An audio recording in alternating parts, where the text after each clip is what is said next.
Je suis en train de réaliser un ensemble de tapisseries pour le centre d'art L'Arsenal qui se trouve à Dreux. C'est un mur de 5 mètres de hauteur sur à peu près 6 mètres de large. Donc je vais présenter des tapisseries, des formes sur un mur qui sont fixées sur un mur et ces formes vont s'assembler pour investir un espace complet. Et elles vont jaillir dans l'espace. Je fais du tufting. En français, on dit touffetage.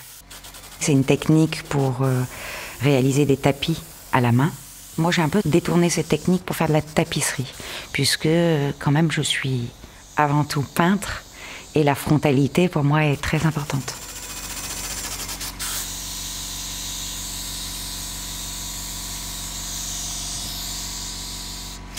Au départ, j'ai été fascinée car on utilise de la laine et cette laine pour moi, elle était comme de la peinture. C'était de la couleur, j'avais envie d'en manger. C'était une matière, je pouvais la toucher. C'était incroyable. La peinture, oui, vous pouvez la toucher, mais enfin, ça reste une pâte, vous en avez plein les doigts. Là, vous touchez la matière. Et la matière, elle peut être lisse, elle peut être brillante, elle peut être rugueuse, elle peut être, elle peut être épaisse, elle peut être duveteuse, elle peut être rêche. Vous croisez une matière colorée directement. Et c'est pas la même chose que la peinture, dans le sens où cette matière, elle va générer une épaisseur. La forme va se constituer au fur et à mesure. Le volume, en changeant de roulette sur cette machine, je vais changer de volume, je vais pouvoir faire en creux, en bosse. Automatiquement, il va se passer des choses. La matière va révéler des choses. Plus de brillance, plus de lumière, des rapports colorés, des contrastes entre une couleur qui peut être sombre, mais qui peut être mate, une autre qui peut être brillante, qui peut être satinée.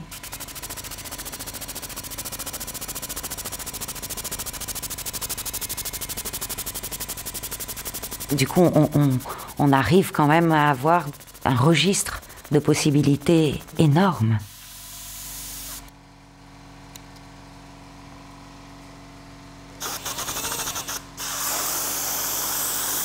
Je compose comme un peintre, enfin je continue mon travail en fait, tout simplement. Sauf que je me suis libérée du châssis, je suis sortie du châssis et la forme est devenue libre et du coup elle peut proliférer sans cadre et sans limite. C'est-à-dire que ces formes vont s'assembler les unes aux autres et l'œuvre peut être interminable et constamment work in progress, c'est-à-dire constamment en développement.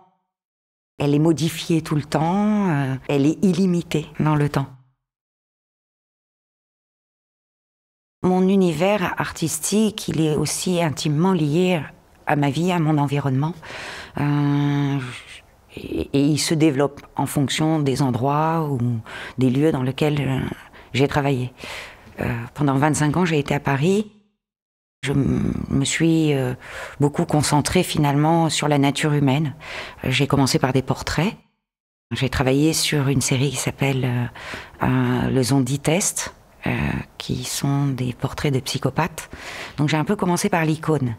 Et une problématique s'est assez vite dégagée, c'est que le tableau représentait une forme, le portrait, sur un fond qui est un aplat.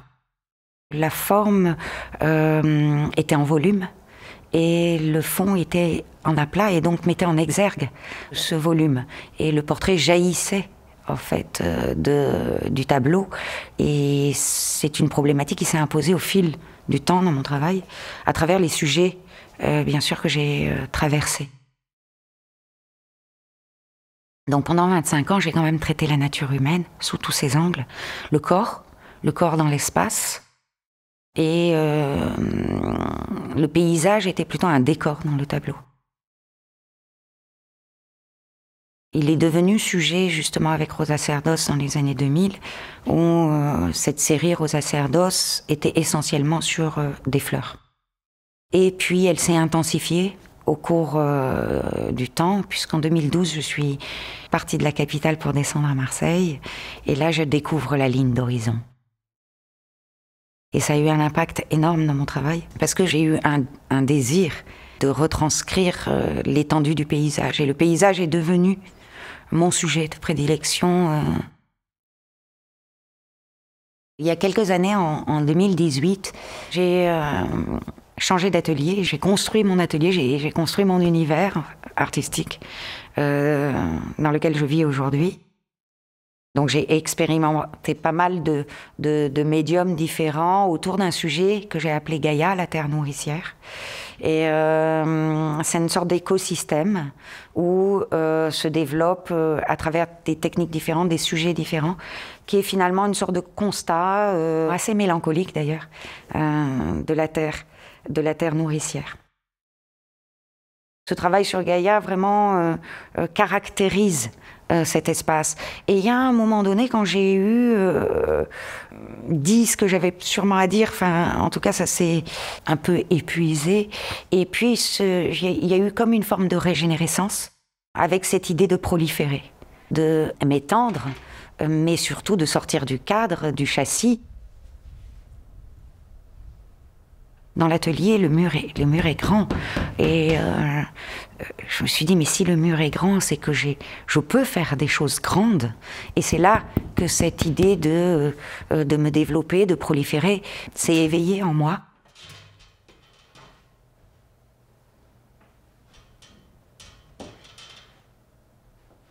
C'est toujours étrange comment les idées arrivent.